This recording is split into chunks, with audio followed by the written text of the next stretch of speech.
കൃത്യമായി തന്നെ മാലിന്യ നീക്കം നടത്തിയിട്ടുണ്ട്. അതിൽ ഇനി ആർക്കും ഒരു CPM ഇപ്പോൾ ഈ 45 വർഷം ഇവരെ കയ്യിരുന്ന കോർപ്പറേഷൻ ഭരണം നഷ്ടപ്പെട്ടതിന്റെ നിരാശയും ദുഃഖവും വിഷമവുമെല്ലാം ഞാൻ നേരത്തെ പറഞ്ഞതുപോലെ പിച്ചും പേയും പറഞ്ഞ് നടക്കുന്ന സഹാക്കന്മാരെയാണ് ഇപ്പൊ കാണുന്നത്. അവർക്ക് എന്ത് പറയുന്നു തന്നെ അവർക്കറിയില്ല. ഈ ചെറുവയ്ക്കലിലും ഇഞ്ചക്കലിലും പോയാണ് നടത്തിയത്.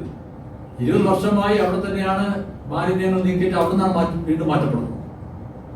ഇത് അറിയാം. ഇത് മന്ത്രി ശിവൻകുട്ടിക്കും കൃത്യമായി അറിയാവുന്ന കാര്യമാണ്. അതേപോലെ പങ്കെടുത്ത യോഗത്തിനാണ് തീരുമാനം വന്നത്.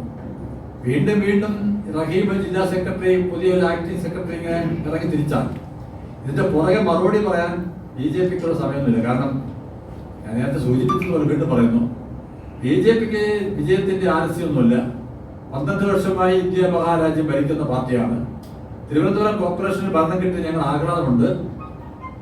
തിരുവനന്തപുരത്തെ ജനങ്ങളെ 45 വർഷത്തെ കിരാത വാഴ്ചയ്ക്ക് കൊടുക്കാതെ ഈ ജനങ്ങളെ മോചിപ്പിച്ചതിൽ BJPക്ക് സന്തോഷവും ആഹ്ലാദവും ഇവിടുത്തെ പൊതുസമൂഹത്തിനുണ്ട്. പക്ഷെ ആലസ്യമായി നടക്കുന്നില്ല. കൃത്യമായും വളരെ സൂക്ഷ്മതയോടുകൂടി തന്നെയാണ് മേയറുടെ നേതൃത്വത്തിൽ തിരുവനന്തപുരം കോർപ്പറേഷൻ BJPയുടെ ഭരണസമിതി മുന്നോട്ട് പോയിക്കൊണ്ടിരിക്കുന്നത്. ഇത്തരം ചോദ്യങ്ങൾക്കൊന്നും യാതൊരു പ്രസക്തിയും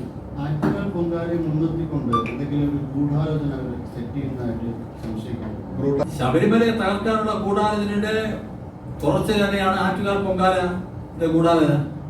തകർക്കുവാനുള്ള ശ്രമമാണ്, അട്ടിമറിക്കാനുള്ള ശ്രമമാണ്.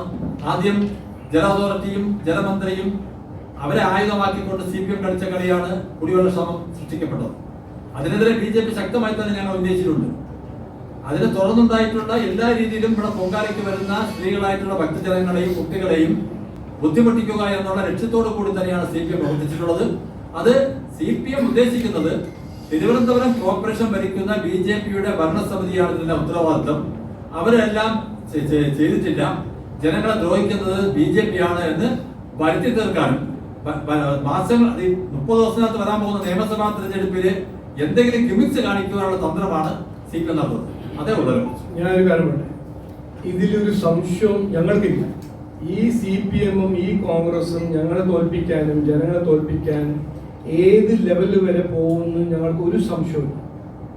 ഇതുപോലെ പ്രചരണം നടത്തും. പിന്നെ അത് മാത്രമല്ല, ഞാനിപ്പോ കണ്ണൂരിൽ നിന്ന് വരികയാണ്, 2 ദിവസം അവിടെ ആയിരുന്നു. എത്രയോ ലോക്കൽ ബോഡിയിൽ BJP ഉള്ള ഒരു വാർഡിൽ അവർ ഒരു കാര്യം ചെയ്യാൻ സമ്മതിക്കുന്നില്ല. റോഡ്, കുടിവെള്ളം, വീട് ഒന്നും ചെയ്യാൻ സമ്മതിക്കില്ല. അവര് ഈ കാൽക്കുലേഷൻ അല്ല, ഇതൊന്നും നടക്കില്ല.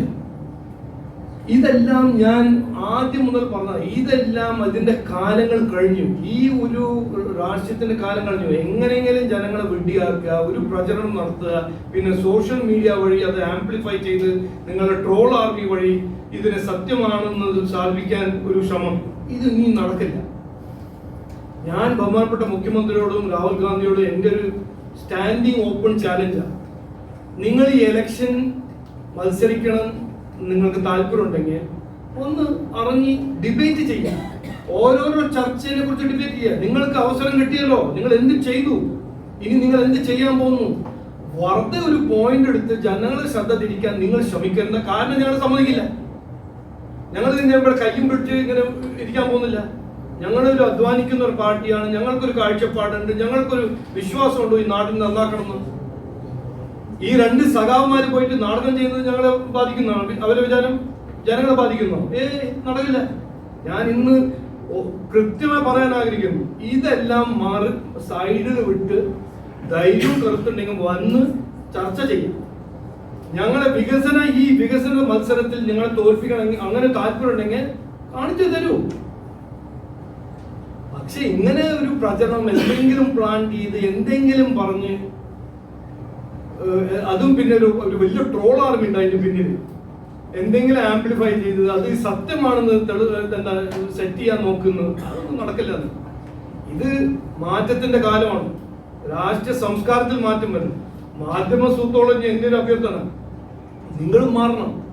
ഡിബേറ്റിന് വേണ്ടി ഒന്ന് ഒരു പുഷ് ചെയ്യൂ. എല്ലാവരും അവരോട് ചോദിക്കൂ, എന്തുകൊണ്ട് BJPന്റെ ഒപ്പം നിങ്ങൾ ഡിബേറ്റ് ചെയ്യാൻ തയ്യാറല്ല? വികസനത്തിനെ കുറിച്ച്, നാടിന്റെ ഭാവിനെ കുറിച്ച്. ഈ ഒരുമിച്ച് തുടരാം, ഒന്നായി തുടരാം എന്ന് പറയുമ്പോൾ എന്തു തുടരാം എന്ന് ചോദിക്കണ്ടേ? ശബരിമല കൊള്ള തുടരാമെന്നോ? അഴിമതി തുടരാമെന്നോ? എന്താണ് തുടരാമെന്ന് നിങ്ങൾ എന്താണ് അവരുടെ വാഗ്ദാനം? ഇതൊന്ന് ചർച്ച ചെയ്യണ്ടേ? നിങ്ങൾ തന്നെ, എൻ്റെ ഒരു അഭ്യർത്ഥന, നിങ്ങൾ തന്നെ അവരോട് പറയൂ, ഇങ്ങനത്തെ രാഷ്ട്രീയം ഒരു മാറ്റിവെച്ച് നമ്മളൊരു ചർച്ച, ഒരു കോൺഫിഡൻ്റ് ആയിട്ട് ചർച്ച ചെയ്യാൻ ധൈര്യം ഉണ്ടാവണം, ഒരു കോൺഫിഡൻസ് ഉണ്ടാവണം.